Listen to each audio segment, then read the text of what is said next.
Assalamu alaikum wa rahmatullah. Bismillah ar-Rahman ar-Rahim.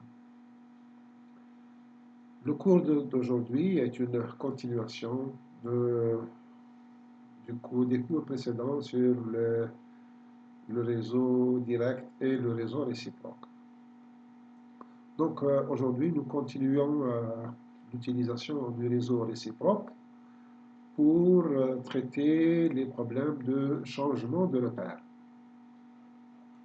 Donc le choix d'un repère dans un cristal est souvent euh, guidé en quelque sorte par le souci de décrire notre cristal à l'aide d'une maille qui soit simple, qui soit facile, qui ait le maximum de symétrie. Voilà. Pour voir cela, voilà ici un petit exemple. Pardon. Voilà. Voilà, vous avez ici un réseau de plans, de nœuds.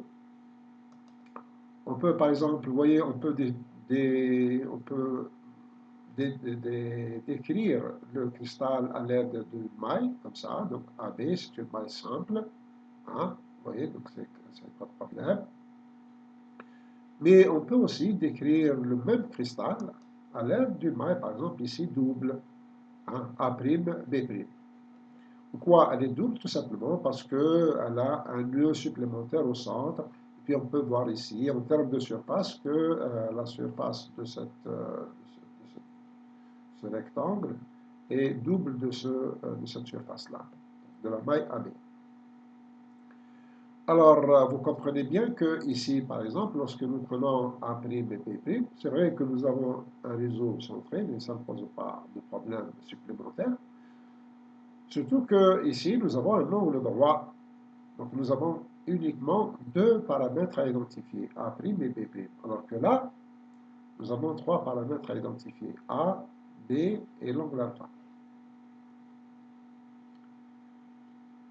Les vecteurs de base de la maille simple peuvent s'écrire en fonction de ceux des vecteurs de base de la maille double, et réciproquement, c'est le principe du changement de repère. Donc là, nous avons un repère, AB, et là, nous avons un deuxième repère, A', B'. Et d'où on déduit la matrice de transformation. Donc la matrice de transformation qui permet le passage du repère 1 au repère 2, la matrice de transformation qui permet le passage du repère 1 au repère 2, elle comprend les coordonnées du vecteur 2 en fonction de ceux du repère 1, du vecteur du repère 2 en fonction de ceux du repère 1, qui sont là. Ça, c'est donc la matrice de transformation. Une fois que le changement de repère est défini, notre souci est de répondre à plusieurs questions. La première question, c'est celle-ci. Étant donné un plan H1, K1, L1 dans le repère 1, quels sont les indices H2, K2, L2 du même plan 1? Donc, je précise bien qu'il s'agit du même plan dans le repère 2. Donc, nous avons le même plan cristallographique, nous avons deux repères différents. Quels sont les indices de ce plan? Dans le repère 2, connaissons ceux du repère 1. Deuxième question, comment trouver les indices d'une rangée U2, V2, W2 dans le repère 2, connaissant les indices U1, V1, W1 de la même rangée, encore une fois, dans le repère 1. C'est-à-dire, en quelque sorte, transformation de plan, transformation de rangée. Et la dernière question, c'est un peu la réciproque. Comment répondre aux mêmes questions lorsqu'il s'agit d'une transformation inverse? Donc là, supposons que je suis dans le repère 2, je connais les indices, par exemple, H2, K2, L2 du repère 2, comment je déduis les indices H1, K1, L1 dans le repère 1. Et la même chose, donc la même remarque pour les indices d'une rangée. Alors, pour le faire, donc, on va utiliser la proposition 7. Et cette proposition 7, elle prend le cas de la transformation des plans. Donc là, donc nous avons un plan HKL qui est défini dans le repère 1. Les indices H', K', L' du même plan défini dans le repère 2, d'après cette proposition 7, eh bien, on peut les trouver en utilisant les vecteurs du réseau réciproque des deux repères. Et voici la relation qui permet de le faire. Cette relation, qu'est-ce qu'elle dit? Elle dit tout simplement qu'un vecteur ou une rangée, hein, parce que R est étoile, un vecteur réciproque dans le repère 2 et serait égal au produit de la matrice de transformation du repère 1 vers le repère 2 fois le vecteur réciproque dans le repère 1. Donc, voilà. Pour vérifier cela, nous allons considérer, donc nous allons passer un petit peu au langage cristallographique. Dans le repère 1, nous avons donc le plan HKL. Dans le repère 2, nous avons le même plan, H', K', L'. Donc là, c'est très important. Donc comme il s'agit du même plan. Hein. Donc dans le repère 1, nous savons maintenant qu'un plan cristallographique HKL correspond toujours et toujours un vecteur dans l'espace réciproque qui lui est perpendiculaire et qui a les mêmes indices. Ça, c'est une conclusion auquel nous sommes arrivés hein, dans le cours précédent. Et la même chose pour le plan H', K', L', la même chose, donc pour le plan H', K', il existe toujours et toujours un vecteur dans l'espace réciproque qui serait perpendiculaire au seul plan, donc H', K', L', et qui aurait les mêmes indices, H', K', L'. Voilà. Maintenant, puisqu'il s'agit du même plan, même si nous sommes dans deux repères différents, parce que si nous sommes ici dans le repère 1, automatiquement, dans l'espace réciproque, nous sommes aussi dans un autre repère, un repère réciproque différent, un repère réciproque 1 si vous voulez. Ici, nous sommes dans le repère 2. Le repère 2 aussi possède son propre réseau réciproque qui aurait un prime, en quelque sorte. Mais, rigoureusement, puisque c'est le même plan, eh bien, les deux vecteurs doivent être les mêmes. C'est le même vecteur, donc ils sont en termes de normes, en termes de modules, en termes de ce que vous voulez. C'est le même vecteur. Donc on peut écrire hein, que R étoile, HKL égale à R' étoile, H', K', L'. Donc là, c'est en quelque sorte quelque chose qui est admis maintenant, qui est acquis. Alors on va écrire maintenant nos deux vecteurs. Voici le premier vecteur, R étoile, donc ça qui s'écrira en fonction de la base A étoile, B étoile et C étoile. Et bien sûr, les indices, les coordonnées de tarot sont HKL, donc HA étoile plus KB étoile plus LC étoile.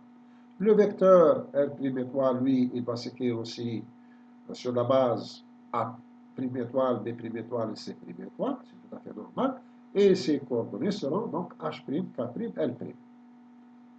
Mais, rigoureusement, les deux vecteurs sont égaux. Maintenant, qu'est-ce qu'on va faire? On va tout simplement multiplier scalairement les deux membres de l'équation par A'. Voilà, ça c'est la première équation. Deuxième équation, ça c'est A'. A' ici, c'est quoi? C'est donc le vecteur de base, un vecteur de base ou du repère 2 en fonction de ceux du repère 1. Voilà, donc on l'écrira A' égale U1A plus B1B plus W1C. Alors, le produit, qu'est-ce qu'il va donner? Voilà, donc c'est écrit comme ça. Et là, qu'est-ce qu'on constate? On constate que de ce côté-là, lorsque je multiplie A étoile par A, par définition, j'ai 1. Lorsque je multiplie A étoile par B, automatiquement, j'ai 0, parce que par définition encore, A étoile est perpendiculaire à B. La même chose, A étoile est perpendiculaire à C. Donc le produit de ce terme par ce terme, qu'est-ce qu'il va nous donner? Il va nous donner tout simplement ça. H'. HU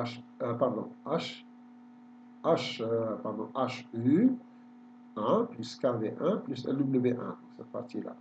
Et cette partie-là, pareil, j'ai A' scalaire A' étoile, ça fait 1, A' scalaire B' étoile, ça fait 0, A' scalaire C' étoile, ça fait 0, tout simplement, par définition. Donc, finalement, on déduit que H' égale à HU1 plus KB1 plus LW1. Hein, donc parce que là, lorsque je multiplie H, ça fait HU1, le reste est nul. Lorsque je fais le produit KB étoile, ça me fait KV1 et le reste est nul. La même chose pour LC. Donc maintenant, vous comprenez bien que si je vais multiplier par B' et par C', je vais trouver encore les autres valeurs de H' et K' et L'. Voilà, donc K' égale à HU2 plus KV2 plus LW2 et L' égale à HU3 plus KV3 plus LW3.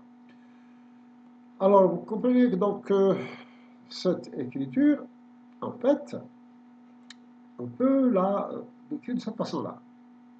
Produit matriciel, donc une matrice multipliée par un vecteur. Alors, vous multipliez cette matrice par ce vecteur, vous allez automatiquement trouver ce vecteur-là.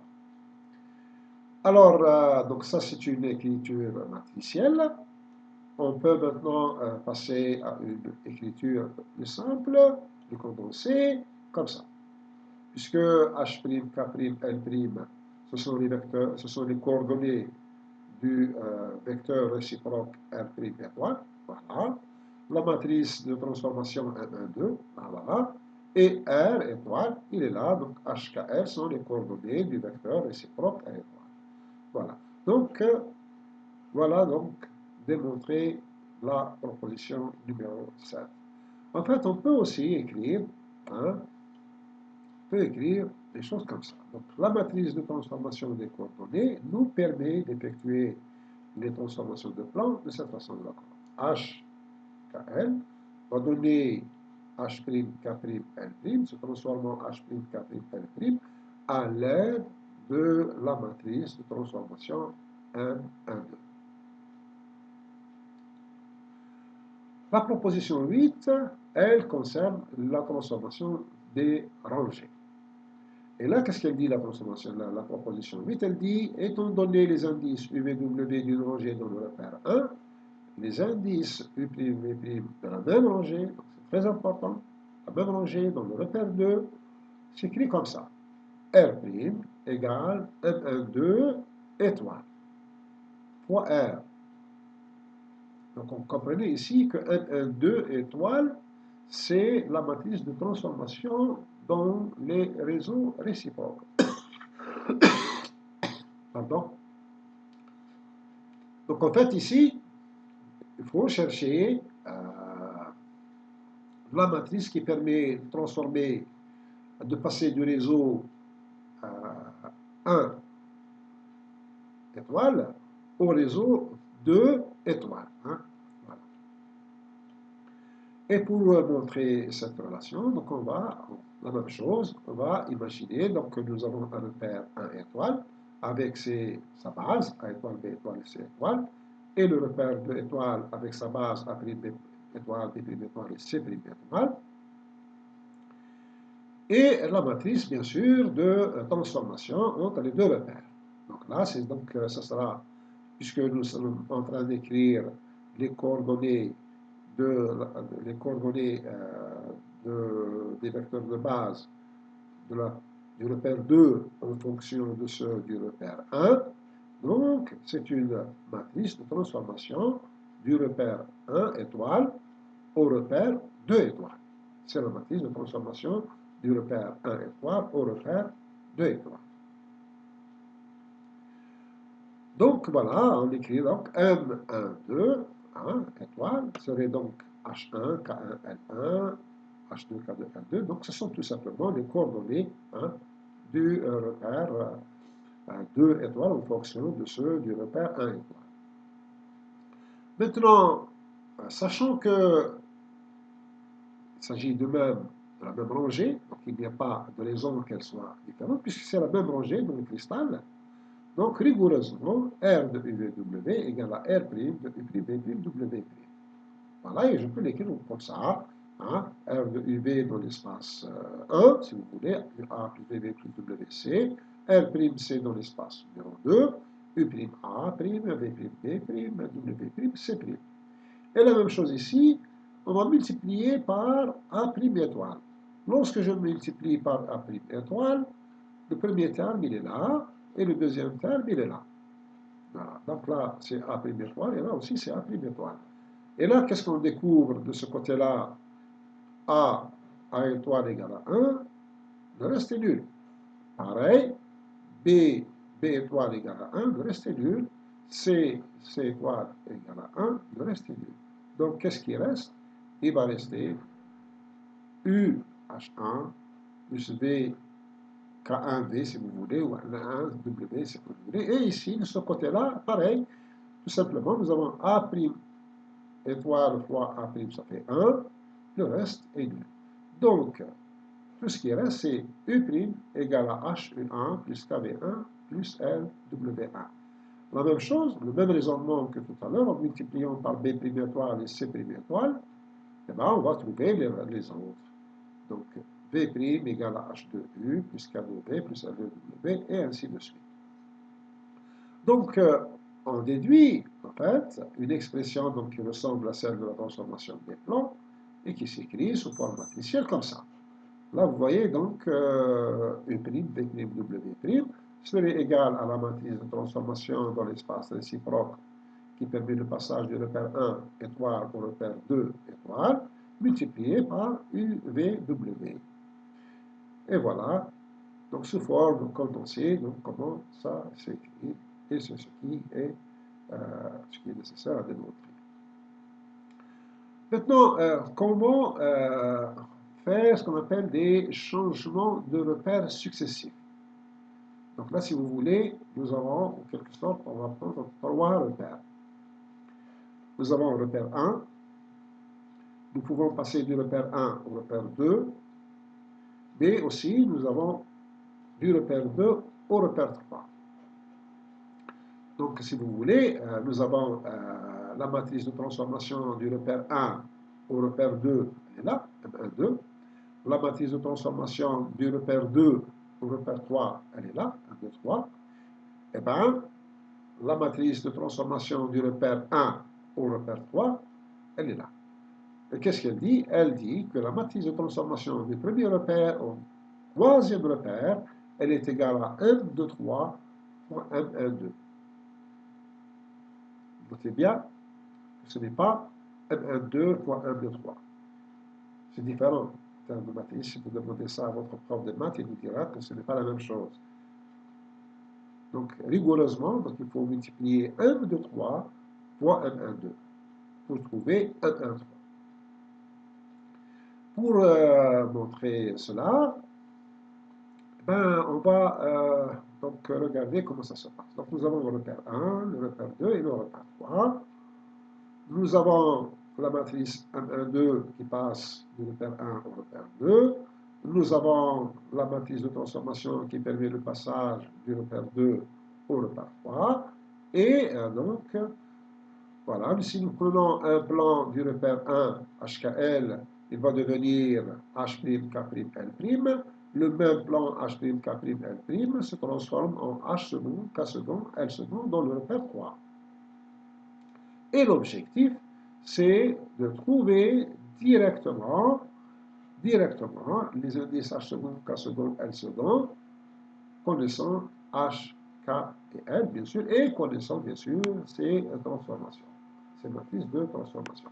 Donc, en fait, l'objectif, c'est d'exprimer la matrice 1, 1, 3. Donc voilà, 1, 1, 2, c'est celle-là, on peut l'écrire comme ça, U1, V1, W1, etc. 1, 2, 3, là nous l'avons mis U'1, V'1, W'1, et ainsi de suite. Ok, très bien. Eh bien, le produit de ces deux matrices va donner cette matrice-là. C'est une matrice de 3 lignes, 3 colonnes. Pareil, hein, c'est un produit que vous déduisez en multipliant les lignes par les colonnes. Hein. Première ligne par la deuxième colonne, et puis vous avez ça. Donc voilà, prenez U1, V1, W1 fois U'1, U'2, U'3, ça vous fait ça. Voilà. Donc, la même chose, donc pour chaque terme de cette matrice, vous pouvez le déduire ligne par colonne, ligne multipliée par la colonne. Maintenant, écrivons l'expression de h second. H second, elle s'écrit en fonction de la matrice 1, comme ça, h second égale à A', H', U', A, plus K', B'1, plus L', W'1, parce que là, c'est en considérant la matrice de transformation de 2 vers 3. Maintenant, si je remplace H', K', L' par leur expression, parce que H', K', L' se déduisent à partir de la transformation de 1 vers 2, alors donc là, on sait H' comment il s'écrit, K' comment il s'écrit, L' comment il s'écrit, donc je le remplace ici, je vais avoir H second égale HU1 plus KW1 plus LW1 fois, etc., etc. Donc, c'est une écriture tout simplement. Mais remarquez que je peux, en quelque sorte, aménager la même écriture comme ça. Voilà, voilà. Je l'écris un peu comme ça. Je tire en fait ici le H en facteur, K en facteur et L en facteur, au lieu que ce soit écrit comme ça. Et qu'est-ce que vous constatez? Eh bien, vous constatez tout simplement que le premier terme ici, il est là. Le deuxième, il est là. Le troisième, il est là. Donc, on voit bien que H second, lui, va s'écrire en fonction de la matrice 1, 1, 2, enfin 1, 1, si vous voulez, la matrice 1, 1, 2 est produit de deux matrices comme ça. Donc, la même chose, on peut le faire aussi pour les autres. K second et L second vont trouver ces termes-là. Donc, on voit bien, donc c'est la première ligne de la matrice M1,3 recherchée. Donc, finalement, facilement, donc on peut déduire que la matrice de transformation qui permet le passage du repère 1 au repère 3, c'est le produit de deux matrices, 1, 2, 3 fois 1, 1, 2, comme ici. 1, 2, 3 fois 1, 1, 2 et non pas l'inverse. Maintenant, la proposition 10, donc elle s'occupe de changement de repère en sens contraire. Donc c'est un peu pour répondre à la troisième question qui dit connaissant les indices d'une rangée ou connaissant les indices d'un plan dans le repère 2, comment on peut trouver les mêmes indices dans le repère 1, faire la transformation inverse. Et bien là, on a besoin aussi, encore une fois, d'une matrice de transformation. Et dans ce cas-là, la matrice de changement de repère en sens contraire, donc qui est M2,1, donc qui permet le passage de 2 à 1, elle est comme ça. Pardon. M de 1 multiplié par M1,2 doit être égal à l'identité. Donc, M de 1 serait M1,2 à la puissance moins 1. C'est la matrice M1,2 moins 1. On va regarder cela de plus près. Donc, pour transformer les plans, on sait qu'on écrit maintenant R étoile égale à M1,2 fois R étoile égale à M1,2. Pardon, puisque nous faisons maintenant la transformation inverse. Excusez-moi. Donc là, on écrit R étoile égale à M2,1 fois R' étoile. C'est tout à fait normal. Qu'est-ce que je vais maintenant faire? Je vais remplacer R' étoile par son expression, ce terme-là. son expression, c'est celle-là. Hein. Voilà, ça fait R étoile égale à M de 1, celle-là, fois R étoile égale à M12 fois R. Alors, vous voyez, donc là, nous avons R et R, automatiquement, M de 1 fois M12 ne peut pas être autre chose que l'identité, puisque R est égal à R. Donc, on vient de montrer la première relation. Hein. Pour transformer les rangées, on va écrire pareil, R égale M de 1 étoile fois R'. Hein. Donc là, nous sommes encore une fois en train de transformer les rangées du repère 2 vers le repère 1. Et par ailleurs, on sait que R étoile, le scalaire R, est égal à R' étoile, le scalaire R', qui est égal à M. C'est une conclusion auquel nous sommes arrivés d'environ le cours dernier, c'est-à-dire le produit scalaire d'un vecteur de l'espace réciproque par un vecteur de l'espace objet donne automatiquement un nombre entier. Et si les indices R étoile HKL concernent un plan réticulaire, donc HKL, si R est dans le plan, hein, donc si vous voulez, il est dans le plan, à ce moment-là, ce que nous trouvons ici, ce serait 0. Donc maintenant, si je remplace R' étoile par son expression, comme nous avons vu tout à l'heure, R' par son expression, hein, voilà, comme nous avons vu tout à l'heure, qu'est-ce que nous obtenons? M12 R étoile fois M12 étoile R, hein, ce terme-là multiplié par celui-là, qu'est-ce qu'il va donner? Il va donner l'identité fois R. Il va donner l'identité fois 1. Tout simplement, on a vu, R étoile fois R, c'est 1. Le reste ici, c'est l'identité. Donc finalement, on voit bien donc que M12 fois M12 étoile égale l'identité. M12 fois M12 étoile égale l'identité. Donc, c'est une conclusion assez importante parce qu'elle nous permet de dire que si nous voulons exprimer la matrice de transformation du repère 2 vers le repère 1, eh bien, il suffit de chercher la matrice inverse, la matrice à la puissance moins 1. Voilà, tout simplement.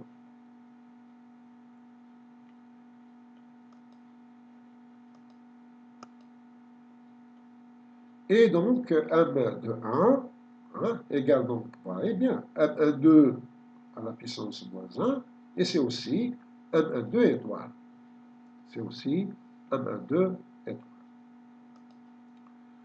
Voilà donc terminé cette partie du cours. Voici un exercice que je vous propose donc de regarder. Je vais passer rapidement sur cet exercice. Donc nous traiterons la prochaine fois, Inch'Allah. Voilà, et je vous dis merci de votre attention.